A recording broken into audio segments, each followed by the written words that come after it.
नमस्कार दोस्तों, मैं स्वागत करता हूं आज की अपनी क्लास एचजेएन एग्जाम क्लासेस पे। तो शुरुआत करते हैं आज की क्लास के साथ में। कल मैंने जो आपको क्वेश्चन कराए थे और आपने उसे रिवीजन भी किया होगा, और आपसे यही रिक्वेस्ट है कि आप कंटिन्यू रिवीजन करते रहें, क्योंकि मैथ एक ऐसा सब्जेक्ट है, अगर आप रिवीजन नहीं करेंगे तो आपको समझ में नहीं आएगा, सवाल धीरे धीरे स्किप होते जाएंगे। तो मैथ रिवीजन जरूर मांगता है। तो शुरू करते हैं, ज़्यादा टाइम वेस्ट ना करते हुए आज की क्लास की शुरुआत करते हैं। और आपको स्क्रीन पर दिख रहा होगा, ये वो क्वेश्चन है जो कल मैंने आपको होमवर्क में दिया था। तो आपसे यही है कि आपने कमेंट बॉक्स में इसके आंसर फिल किए हैं, तो मैं चेक करूँगा क्या आंसर फिल किए हैं कि नहीं है। तो शुरुआत करते हैं इसी क्वेश्चन के साथ में। एक क्वेश्चन है, तीन संख्याओं का औसत 2, 3, 5 के अनुपात में है और उनके वर्गों का योग 1368 है। तो इन संख्याओं का योग क्या होगा?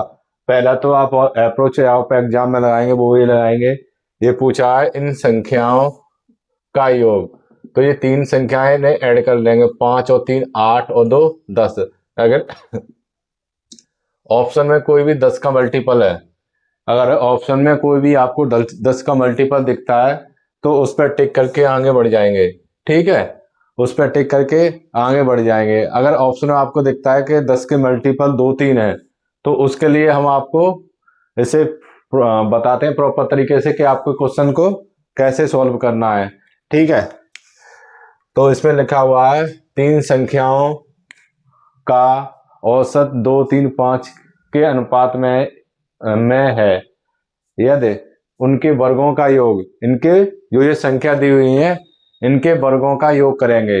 इनके वर्गों का योग 2 का वर्ग 4 प्लस 3 का वर्ग, और इसमें अनुपात में लिखा 2 अनुपात 3 अनुपात 5। अगर ये अनुपात को उठाते हैं तो हम ये कांस्टेंट लेते हैं, तो दो की जगह 2a मानेंगे और 3a to 5a। ठीक है, कि हमने क्या मान लिया? कांस्टेंट मान लिया। अब इनके वर्गों का वर्ग, 2 का वर्ग 4a² प्लस 3 का वर्ग 9a² प्लस 5 का वर्ग 25a²। क्या लिखा हुआ है? उनके वर्गों का योग 1368 है, 1368 है। ठीक है, तब यहां से शुरू करेंगे। 25 25 और 4 29 और 6, 25 और 4 29 और 6 38, 38a² बराबर 1368। ठीक है, 38 से काटेंगे हम, 38 से काटेंगे तो ये जाएगा 36 बार कटेगा, तो a बराबर कितना आ जाएगा? 6। a बराबर कितना आ जाएगा? 6। अब देखेंगे, पूछा हुआ है इन संख्याओं का योग। ये जो संख्या है कितनी है? ये तीनों संख्याएं कितनी है? 5 3 8 9 10। 10 a का मान पूछ रहा है, तो 10 इंटू a का मान कितना आया है? 6 इज इक्वल टू 60। यही इसका क्या है? आंसर है। ये आपका आंसर है। आपको समझ में आया होगा प्रॉपर तरीके से। और मैं इसको अब रफ कर देता हूँ, ये कल का आपका होमवर्क वाला क्वेश्चन था। और शुरुआत करते हैं हम आज के क्वेश्चन से। ठीक है, उससे पहले यही कहूँगा कि आप हमारे चैनल एचजेएन एग्जाम क्लासेस को सब्सक्राइब करें और ज़्यादा से ज़्यादा शेयर करें, जिससे आपको आने वाली सभी वीडियो का प्रॉपर तरीके से नोटिफिकेशन मिल सके। और लाइक जरूर करें, लाइक करना ना भूलें। नेक्स्ट क्वेश्चन है आपके सामने, एक धनराशि क्वेश्चन।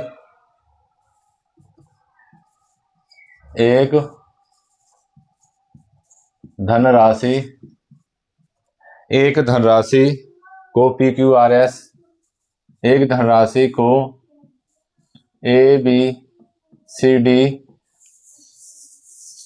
के बीच ABCD के बीच 4 9 2 3 के अनुपात में विभाजित किया जाता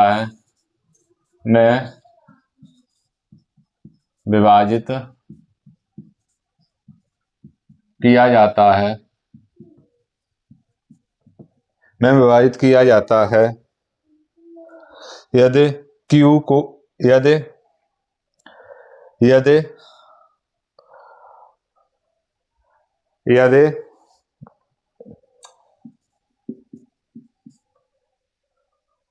इसमें यदि B को C से B को C से B को C से 560 रुपए अधिक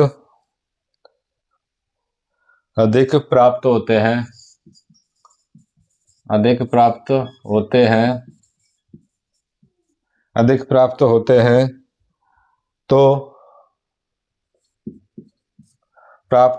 हैं तो C का हिस्सा होगा। C का हिस्सा क्या होगा? ठीक है, तो ये क्वेश्चन है आपके सामने, ये आपको सोल्व करना है। तो इसको थोड़ी सी डायरेक्ट अप्रोच के साथ में कराता हूं। जैसे ABCD एक धनराशि है, ABCD में वो 4, 9, 2, 3 के अनुपात में विभाजित किया जाता है। यदि B को C से, तो ये A, ये B है, ये C है, ये D है। तो यहाँ देखेंगे B को C से कितने रुपए अधिक मिल रहे हैं। B को C से कितने रुपए अधिक मिल रहे हैं? तो B को 9 मिल रहे हैं, C को 2 मिल रहे हैं, तो B को C से 7 रुपए अधिक मिल रहे हैं। तो 7 का मान हमारे पास कितना दिया हुआ है? 560। ठीक है, B को C से 560 रुपए अधिक मिलते हैं, तो 1 का मान हमें निकालना है। पहले 1 का निकालेंगे तो 560 अपॉन 7, 560 अपॉन 60, तो 7, 8, 56, तो 1 बराबर कितना आ गया? 80। अब पूछा क्या? C का हिस्सा, तो C का हिस्सा कितना है? 2। C का हिस्सा कितना है? 2 इंटू 80 बराबर 8 दूनी 16, 160। जो C का हिस्सा कितना है? C का हिस्सा कितना है? 160 रुपए। C का हिस्सा कितना है? 160 रुपए। अब यहां से किसी भी संख्या का हिस्सा पूछ सकता है वो, किसी भी संख्या, मान लो इसने पूछ लिया D का हिस्सा, D का हिस्सा पूछ लिया, तो D का हिस्सा कितना हो जाएगा? 1 का मान 7 है, D का हिस्सा 3 इंटू 80, तो D का हिस्सा 240। इसमें ये भी पूछ सकता है, तो B का हिस्सा A से कितना ज्यादा है? B का हिस्सा A से कितना ज्यादा है? तो इस अनुपात में देखिए B का हिस्सा A से कितना ज्यादा है? B का हिस्सा 9 है, A का हिस्सा 4 है, तो कितना ज्यादा है? 5 ज्यादा है। कितना ज्यादा है? 5। और 1 का मान कितना? 8, तो 8 × 40, 400 रुपए। ठीक है, अब इसमें से कैसा भी क्वेश्चन पूछे, कुछ भी घुमा फिरा के पूछे, आपसे ये क्वेश्चन बनना चाहिए, आपसे ये क्वेश्चन बनना चाहिए। अब चलते हैं नेक्स्ट क्वेश्चन की तरफ। आप सारे क्वेश्चन नोट करते हुए चलें साथ के साथ। आप सारे क्वेश्चन साथ के साथ नोट करते हुए चलें। ठीक है, अब आते हैं अगले क्वेश्चन की तरफ। हमारा अगला क्वेश्चन है,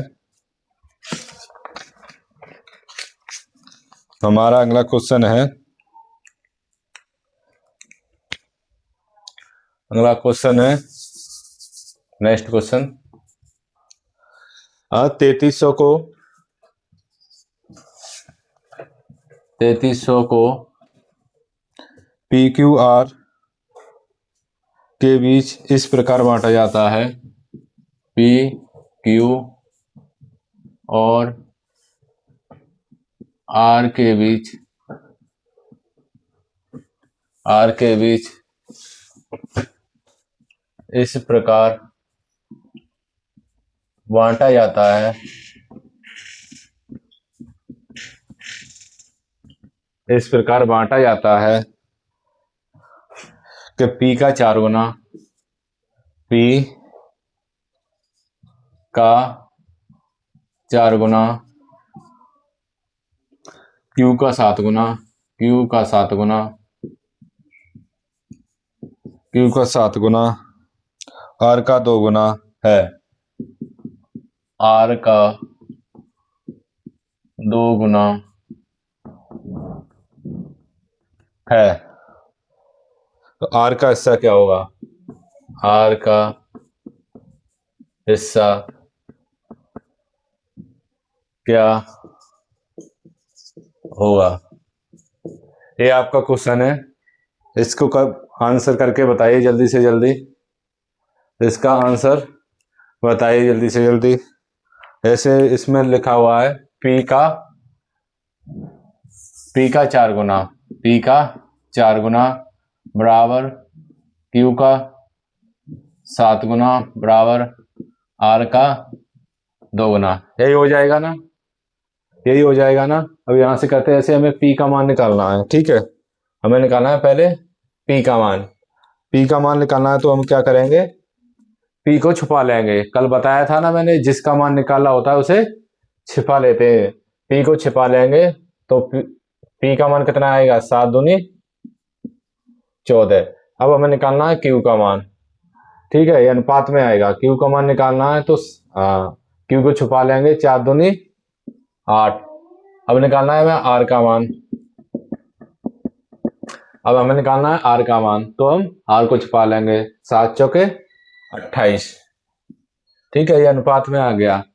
अब इसे काट दें, 2 से काटेंगे तो 7 दूनी 14, 4 दूनी 8 और 14 दूनी 28, ठीक है। P का मान 7 है, Q का मान 4 है और R का मान 14 है। अब पूछ क्या रहा है, इसमें पूछ क्या रहा है कि 3300 रुपये PQR के बीच में इस प्रकार बांटे जाते हैं। अब 3300 रुपये इन तीनों में बांटे जाते हैं, तो 7 और 4 इन्हें तीनों को हम जोड़ लेंगे, 7 और 4 11, 11 और 14 कितने हो गए, 11 और 14 कितने हो गए बताओ, 25, 11 और 14 25, 25 हो गए। 25 का मान दिया हुआ है हमारे पास 3300, ठीक है।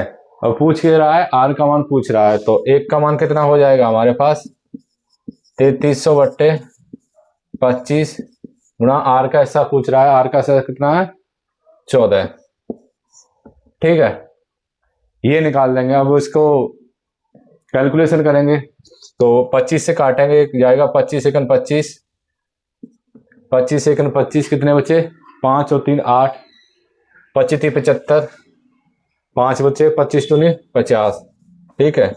132 का मल्टीप्लाई 14 में करेंगे तो आएगा 14 दूनी 28 की 8 आंसर लगी 2, 14 42, 43 44 की 4 आंसर लगी 4 और 14 और 4 18, ये आपका 1848 आंसर आ गया। क्या आ गया, 1848 आंसर आ गया।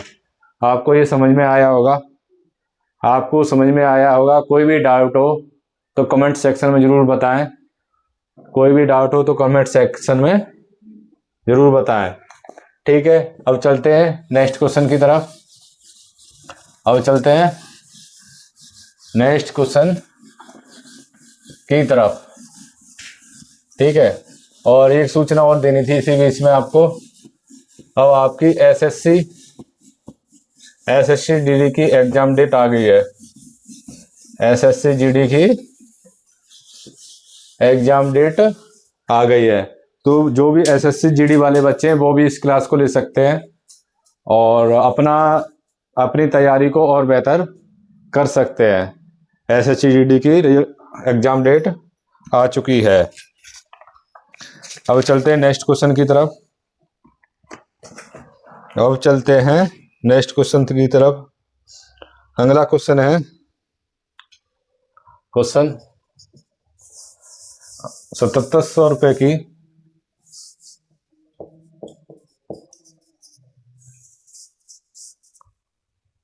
7700 रुपये की, सॉरी ये नहीं है, 5500 रुपए की, 5500 रुपए की ABCD, ए 5500 रुपए को ABC और D में इस प्रकार बांटा जाता है, में इस प्रकार बांटा जाता है, इस प्रकार बांटा जाता है कि A के भाग का, A के भाग का 3 गुना, B के भाग का 2 गुना, B के भाग का 2 गुना, C के भाग का 4 गुना, C के भाग का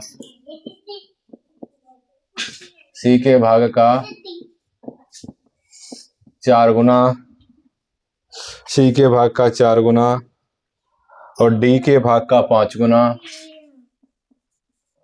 और D के भाग का 5 गुना, D के भाग का 5 गुना सभी बराबर हो तो D का सभी बराबर हो तो D का भाग होगा, D का भाग, तो D का भाग होगा। ये क्वेश्चन आपके सामने है, इसका आंसर बताइए। जो क्वेश्चन है आपके सामने, इसका आंसर बताइए। इसमें क्या लिखा हुआ है? सबसे पहले हम देखते हैं कि A के भाग का 3 गुना, A के भाग का 3 गुना तो 3A बराबर B के भाग का 2 गुना 2B बराबर C के भाग का 4 गुना 4C बराबर और D के भाग का 5 गुना। ये सभी क्या है? आपस में क्या है? बराबर है। ये आपस में क्या है? बराबर है। ठीक है, ये आपस में सभी बराबर हैं। तो इसमें देखेंगे,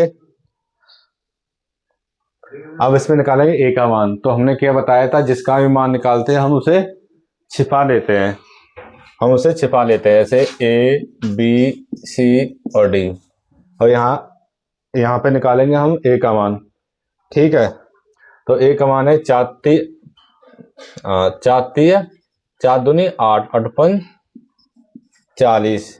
जब B का मान निकालेंगे तो B को छुपा लेंगे, तो 4 12 पंच 60। तो C का मान निकालेंगे तो C को छुपा लेंगे, तो 5 दूनी 10 30। अब D का मान निकालेंगे तो D को छुपा लेंगे, तो 4 दूनी 8, 8 24। ठीक है, अब देखेंगे इस किससे कट रहा है। जिससे भी कट रहा हो हम उससे इसे काट देंगे। पहले हम इसे सबसे पहले काटते हैं, 2 से ही काट देते हैं। तो ये 20 बार, ये 30 बार, 15 बार और ये 12 बार। अब देखिए किसी और से कट रहा है, 2 से तो नहीं कट रहा है, 3 से भी नहीं कट रहा है, 3 से ये नहीं कट रहा ना 20। तो अभी इसमें दिया हुआ है इन तीनों का माने, जो ABC को A B C और D, यहाँ पे D भी है, D को इस प्रकार बांटा जाता है। 5500 रुपये को इन चारों में इस रेशियो में बांट दिया जाता है। तो सब इसे हम तीनों को ऐड कर लेंगे, इसको और इसको। जब ऐड करेंगे तो कितना आएगा? 5 2 7, 3 2 5 6 7, 77 को ₹5500।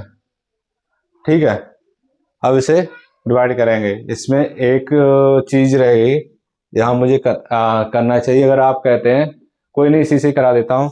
तो ये पूछ रहा है कि डी का भाग कितना होगा। डी का भाग मतलब 12 का मान पूछ रहा है। तो 1 बराबर 5500 बट्टे 77 गुणा 12।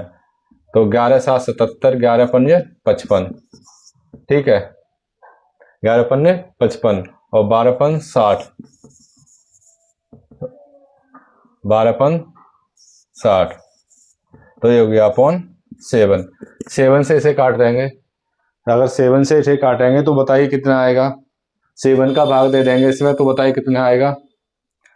7 60 56, 60 8 56, 4 बचा, 7 पन्ना 35, 7 पन्ना 35, 5 बचा, 7 7 49, 1 बचा, 7 1 7, 7 चौके 28। ये इसका आंसर है। ये इसका क्या है, आंसर। अब आप सोच रहे होंगे भैया बीच में कुछ बताना चाहते हैं। मैं ये बताना चाहता अगर यहाँ 55 की जगह हम यहाँ पे कर देते हैं, क्वेश्चन यही रहते हैं, खाली ये वाली वैल्यू चेंज कर देते हैं। ठीक है, ये हमने कर दिया 7700।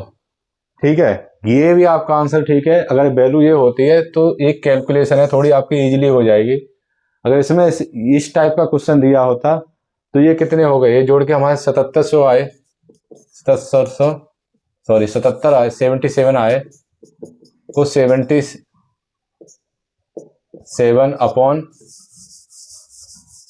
77 के बराबर है। तो 1 बराबर 77 पर 00 अपॉन 77 इंटू 12।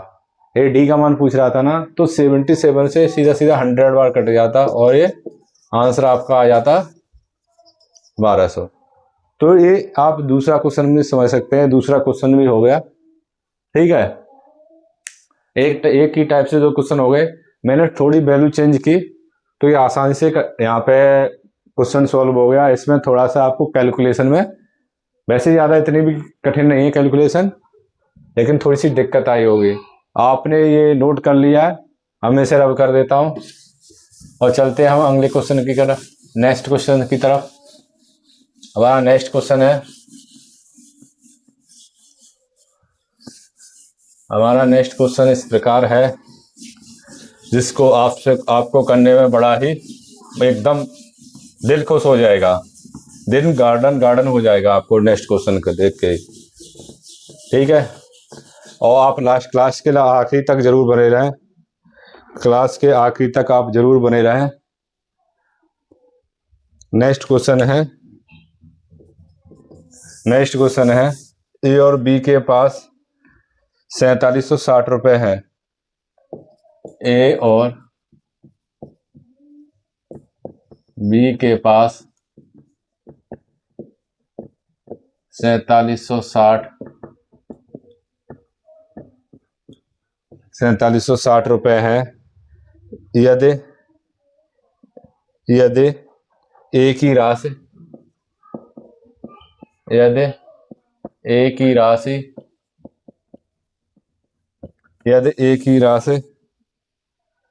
का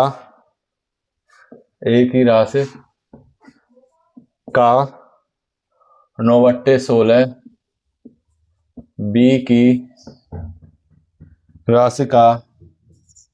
बी की राशि का 3/4 के बराबर है। 3/4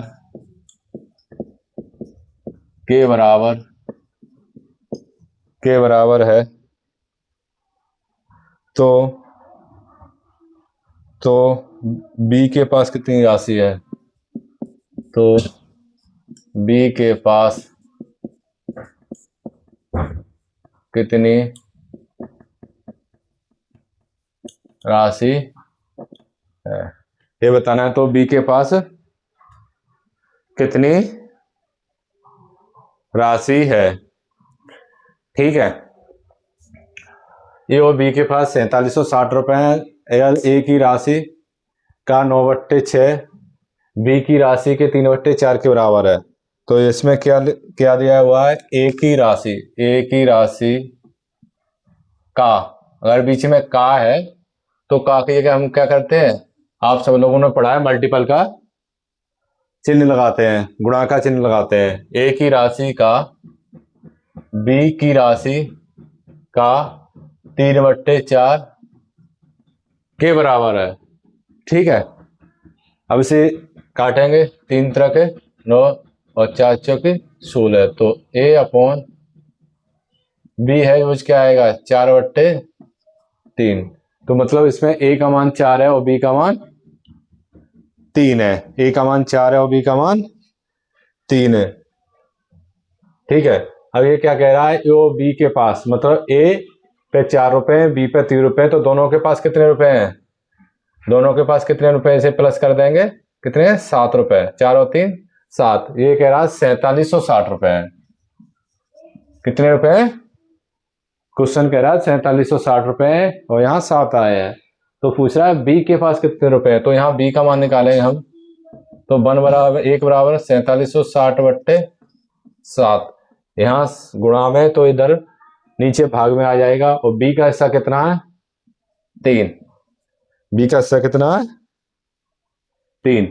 और 7 से काटेंगे, 7 छिंग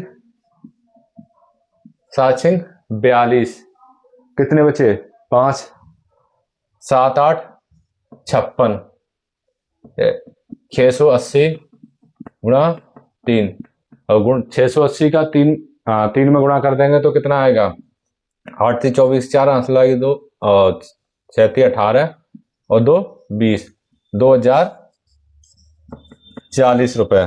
कितने, बी के पास कितने रुपए हैं 2040 रुपए, बाकी जो बचे वो ए के पास है। आया समझ में, नोट कीजिए आप सभी लोग इस क्वेश्चन को। चलते हैं नेक्स्ट क्वेश्चन की तरफ। अब चलते हैं हम नेक्स्ट क्वेश्चन की तरफ, पहले से नोट कर लीजिए सारे बच्चे और फिर आपको नेक्स्ट क्वेश्चन की तरफ लेके चलते हैं।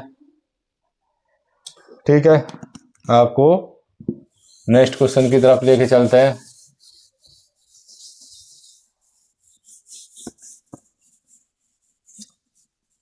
अभी आपकी रेशियो प्रोपोर्शन की क्लास चल रही है, उसके बाद आप बताइए स्टार्ट क्या करना है, कहाँ से स्टार्ट करना है आपको, सिंप्लीफिकेशन, सरलीकरण या लाभ हानि या SICI, आप जो भी टॉपिक बताएंगे वहां से स्टार्ट करेंगे।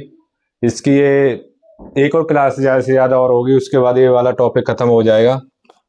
ठीक है, फिर उसके बाद हम नेक्स्ट क्लास से स्टार्ट करेंगे। अगला नेक्स्ट क्वेश्चन है आपके सामने, नेक्स्ट क्वेश्चन है आपके सामने जैसे दिया हुआ है, एक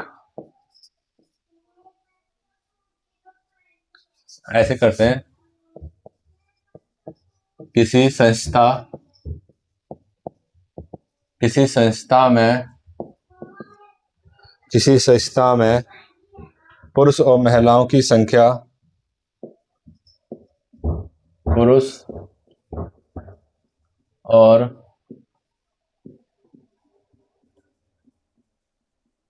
महिलाओं की संख्या, पुरुष और महिलाओं की संख्या के बीच का अनुपात, के बीच का अनुपात, के बीच का अनुपात, के बीच का अनुपात 15:16 है, 15:16 है यदि पुरुषों की संख्या, यदि पुरुषों की संख्या, यदि पुरुषों की संख्या 20% की वृद्धि होती, संख्या में 25% की वृद्धि होती है, पुरुषों की संख्या में 25% की वृद्धि होती है और महिलाओं की संख्या में, और महिलाओं की संख्या में और महिलाओं की संख्या में 30% की वृद्धि होती है। 30% की वृद्धि महिलाओं की संख्या में 30% की वृद्धि होती है तो पुरुष और महिलाओं के बीच नया अनुपात, तो पुरुष और महिलाओं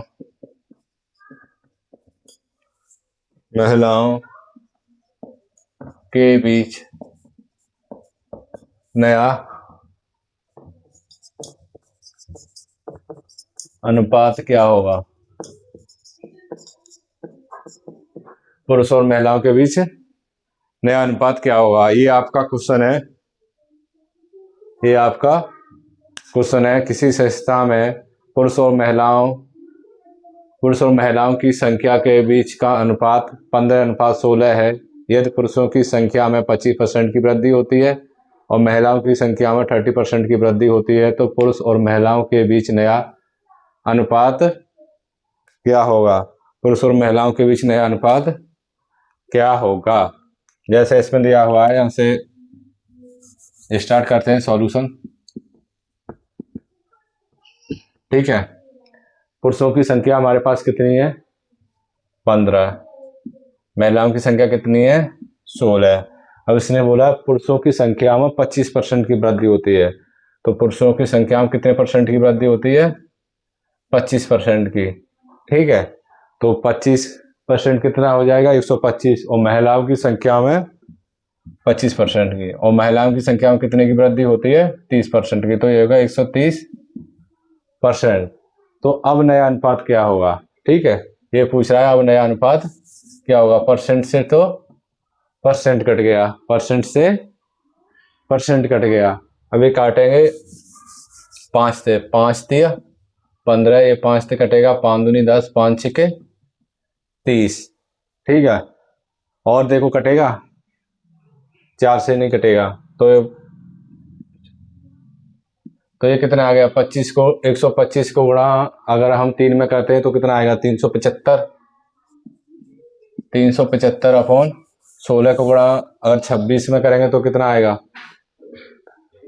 16 छिके 96 और 16 दूनी 32 और 9 41। तो ये नया अनुपात आ गया। ठीक है, यही इसका आंसर है। ये इसका क्या है? आंसर है। अब मैं इसे थोड़ा सा, ये तो कैलकुलेटिव हो गया, अब इसे थोड़ा इजी करने की कोशिश करता हूँ। यहाँ पे कर देता हूँ तो पुरुषों की संख्या में 30% की वृद्धि होती है और महिलाओं की संख्या में 25% की वृद्धि होती है। ठीक है, ये मैंने थोड़ी सी वैल्यू चेंज की। अब यहाँ से देखिए, यहाँ से ये तो आपका जो क्वेश्चन था उसका आंसर है। अब नया आंसर क्या आएगा? जैसे 15/16, तो पुरुषों की संख्या में कितने परसेंट वृद्धि हुई? 30%, और महिलाओं की संख्या में 25%। ठीक है, अब देख इससे इसका आंसर कितना आता है। तो इसे काटेंगे 5 × 15, 5 दूनी 10, 5 25। इससे 5 से फिर काटेंगे, परसेंटेज से परसेंटेज कट गया, 5 25, 5 दूनी 10, 5 दूनी 10, 5 छिके 30। यहाँ काटेंगे, अब ये कटेगा, इससे लिख देता हूँ 3 × 26 अपॉन 16 × 5। अब इसे काटेंगे, 2 से काटेंगे 8 बार, 2 से काटेंगे 13 बार, 13 39 अपॉन 8 40। ये इस वाले क्वेश्चन का आंसर हो गया। ठीक है, एक ही क्वेश्चन में मैंने सिर्फ वैल्यू चेंज की और आपको एक क्वेश्चन से मैंने 2 क्वेश्चन करा दिए। एक क्वेश्चन से कितने क्वेश्चन करा दिए? 2 क्वेश्चन करा दिए। अब चलते हैं हम नेक्स्ट क्वेश्चन पे। इसे रब कर देता हूं। आपको राइटिंग तो मेरा समझ में आ रहा होगा, अगर ना समझ में आए तो बताते हुए चलना। और अब आपके पास एसएससी जीडी और यूपी पुलिस दोनों के एग्जाम, एसएससी जीडी का तो एग्जाम डेट आ भी गई है और यूपी पुलिस की ये एग्ज़ाम डेट जल्दी आ जाएगी। तो एसएससी जीडी के लिए जो भी एग्ज़ाम डेट आ गई उसके लिए नई वीडियो बना के आपको अपडेट कर दिया जाएगा। आज आपके पास एक नई वीडियो आ जाएगी एसएससी जीडी के रिगार्डिंग में। अब मैं कुछ आपको फॉर्मूले लिखा देता हूँ, जैसे कुछ पूछता है आपको फॉर्मूलों में। पहला है, प्रश्न पूछता है प्रथमानुपाती।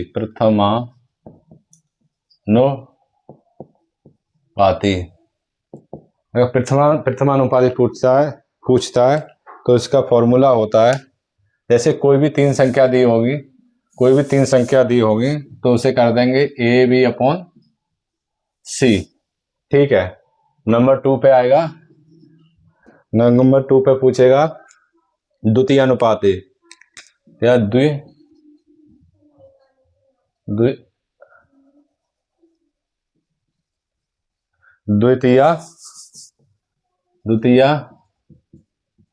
अनुपाती। तो द्वितीय अनुपाती का जो फॉर्मूला होता है वो होता है, उसमें भी तीन संख्या दी होंगी, ए सी अपॉन बी। उसका फॉर्मूला क्या होगा, ए सी अपॉन बी। अब फिर पूछेगा तृतीय अनुपाती। तृतीय अनुपाती का फॉर्मूला जो होता है वो होता है, उसमें दो मान दिए होंगे, बी स्क्वायर अपॉन ए। नंबर 4 होता है चतुर्थानुपाती। क्या होता है, चतुर्थानुपाती।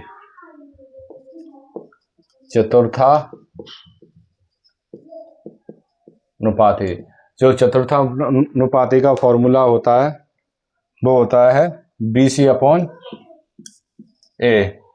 नंबर 5 होता है एक, इसमें पूछता है मध्यानुपाती। क्या पूछता है, मध्यानुपाती। ये सबसे इंपोर्टेंट है। जो मध्यानुपाती है, इसमें दो मान दिए होंगे, उसमें आपको मध्यानुपाती पूछेगा, उसका क्या करेंगे, अंडर रूट ए बी। ये सबसे इंपोर्टेंट है मध्यानुपाती वाला। ठीक है, तो ये सबसे ज्यादा इंपोर्टेंट है। ये 5 फॉर्मूले हैं, ये आपको याद करने हैं और कुछ ज़्यादा टफ नहीं है। इनमें से इन पांचों फॉर्मूलास में से आपको एक क्वेश्चन एग्जाम में देखने को जरूर मिल जाएगा। आपको कम से कम एक क्वेश्चन एग्जाम में देखने को जरूर मिल जाएगा। अच्छा, लाइट पड़ रही है। तो चतुर्थानुपाती और मध्यानुपाती के में, बाकी आपको तृतीय अनुपाती तक तो साफ दिख रहा है। चतुर्थानुपाती और मध्यानुपाती के ऊपर से लिख देता हूं। ठीक है, यहां से लिख देता हूं। फोर्थ है चतुर्थानुपाती।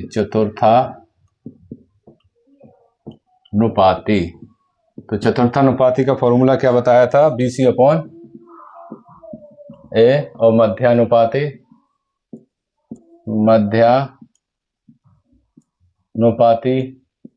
Under root A B. ठीक है, अब साफ दिख रहा होगा आप लोगों को। अब आप लोगों को बिल्कुल ही साफ दिख रहा होगा। अब आते हैं हम अपने एक इसी से रिगार्डिंग में एक छोटा सा क्वेश्चन है। इसी के रिगार्डिंग में एक छोटा सा क्वेश्चन है।